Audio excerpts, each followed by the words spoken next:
Looking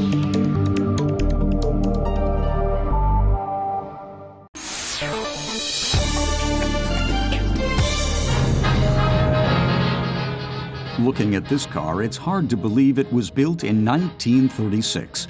With its streamlined design, the Chrysler Airflow looks more like something from the post-war age. The Airflow was the most radical thing on four wheels. It was truly avant-garde, but also put Chrysler in a crisis. It was simply too far ahead of its time. The flowing shape of the body found no fans among the conservative car-buying public in the U.S. Many thought it was simply ugly. But it wasn't just modern in terms of design. It was technologically advanced as well.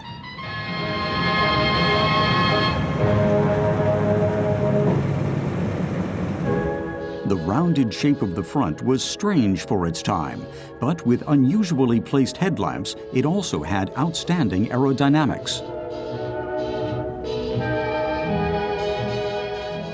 That was because Chrysler designers drew up the expressive front of the car with the help of a wind tunnel.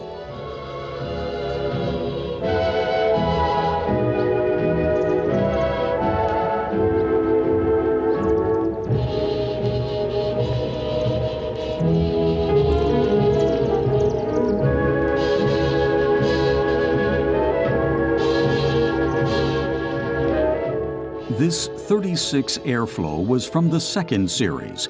It was recognizable by its separate trunk, accessible from the outside. Earlier models had the spare wheel carried outside the trunk.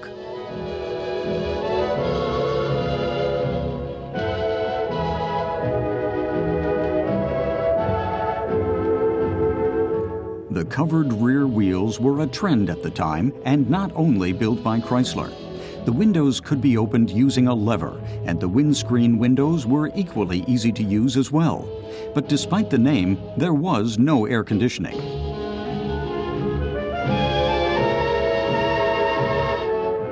The doors opened to 90 degrees, which made getting in and out easy.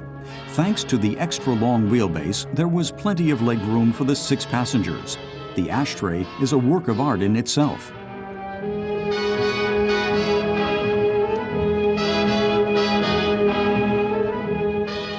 And the carefully matched color pattern in the interior appeals to modern tastes as well.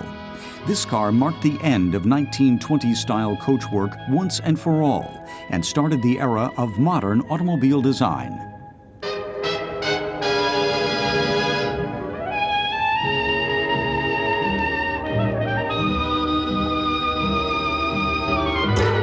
The curved hood covers a 6- or 8-cylinder engine, but the more economic DeSoto Airflow only came in the 6-cylinder variant.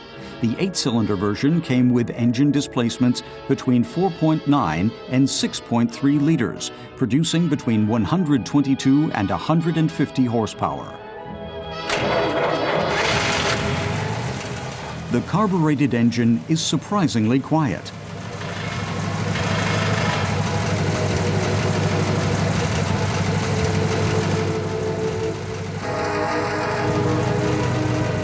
But as said, the Airflow started out a flop, despite all its qualities.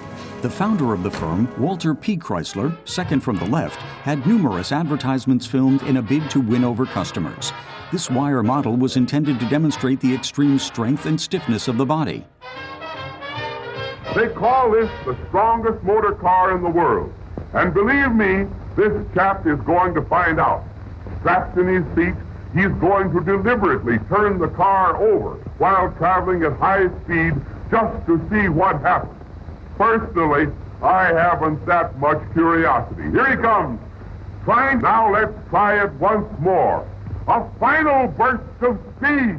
The adventurous test driver forces the car into a double roll. One of the doors is opened and the roof is a little crumpled, but the car sets off again. The wooden frames used in other cars tended to break up into 100 separate pieces under this kind of strain. I'll say that car deserves a cheer. Here it comes. Chrysler thought nothing of pushing the car off a 30-meter high cliff. Again, the car's robustness is apparent. Even the doors can be opened again easily. But it's not certain anyone inside the car would have survived the drop. Well, judge for yourself. Despite the terrific shock to the body and chassis, the doors open and close easily.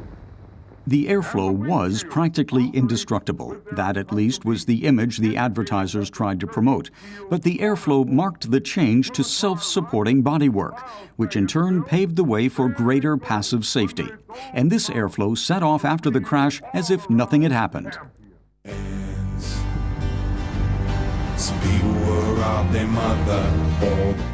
But all the advertising was to little avail.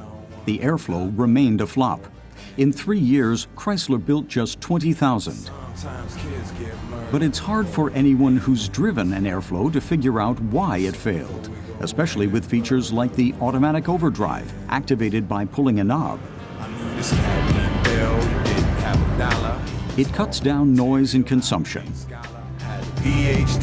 The sedan is easy to drive, even by modern standards, going straight at least. And once you've let the comfort of the car work on you, it's easy to imagine yourself as a traveling salesman from the 1930s, eating up kilometers on Highway number 1. The Airflow was discontinued after just 3 years, leaving Chrysler designers a little more cautious afterwards. But the engineers lost none of their innovative ambition and kept taking the risk of being ahead of their time.